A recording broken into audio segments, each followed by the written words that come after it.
Hello, and thank you to Lori for your thoughtful and well-researched response. I absolutely agree about the shortage of organs in the United States. It is a heartbreaking crisis, and that fixing logistical inefficiencies must be part of the solution.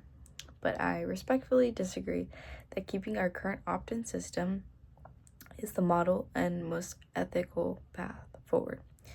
The evidence still overwhelmingly supports the opt-out model. When combined with education and strong infrastructure, saving more lives increases registration rates and strengthens public awareness about donations rather than weakening it. Laura mentioned that earlier studies with Abadi and Gay only show correlation, not causation. That's fair, but more recent controlled studies have addressed this. For example, a 2019 B&J open analysis found that even after adjusting for healthcare quality and GDP, opt-out countries still had 46% higher deceased donor rates than opt-in nations. So while infrastructure matters, legal defaults do too. They shape social norms. Behavioral science consistently shows that people stick with defaults, and in this case, the simple change can translate into thousands of additional organs every year.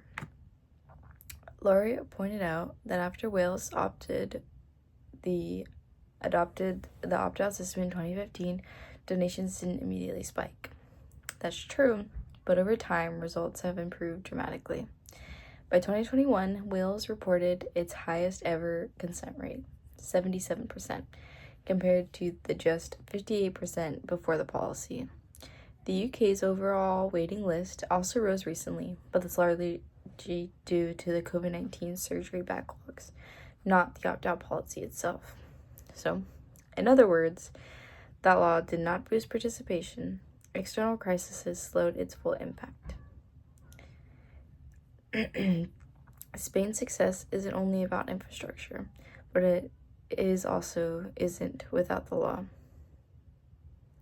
Spanish officials have repeatedly said that the law created a psychological shift, a national assumption that organ donation is a civic duty. The shift enabled the investments that followed. In the United States modernizes its system and changes its consent default, we could benefit from both effects at once. A cultural shift and operational improvements working hard at hand. Laurie raised an important point about mistrust, especially among communities of color. That concern must be taken seriously, but mistrust is not solved by avoiding reform. It's solved by inclusion. A soft opt-out system still allows families to be consulted, and research shows that when families know their loved one's wishes, 9 out of 10 consent. Culturally competent outreach partners with faith leaders and transparent hospital policies can make opt-out both ethical and inclusive. In fact, surveys from 2023 show that over 60% of Americans already support presumed consent, suggesting that trust can coexist with reform. Every day, about 13 people die waiting for a transplant. That's nearly 5,000 lives a year, more than the number of unused organs Laurie mentioned. We should immediately fix inefficiencies, but these reforms and consent law change are not mutually exclusive. In fact, they reinforce one another. The opt-out policy boosts available donors. The Modernization Act ensures that organs aren't wasted. Together, that's how we make real, measurable progress. In conclusion, an opt-out model doesn't replace the need for infrastructure. It strengthens the entire system by changing the cultural mindset from if I sign up to unless I opt out. It's an approach that respects individual choice, aligns with behavioral evidence, and accelerates reform already underway.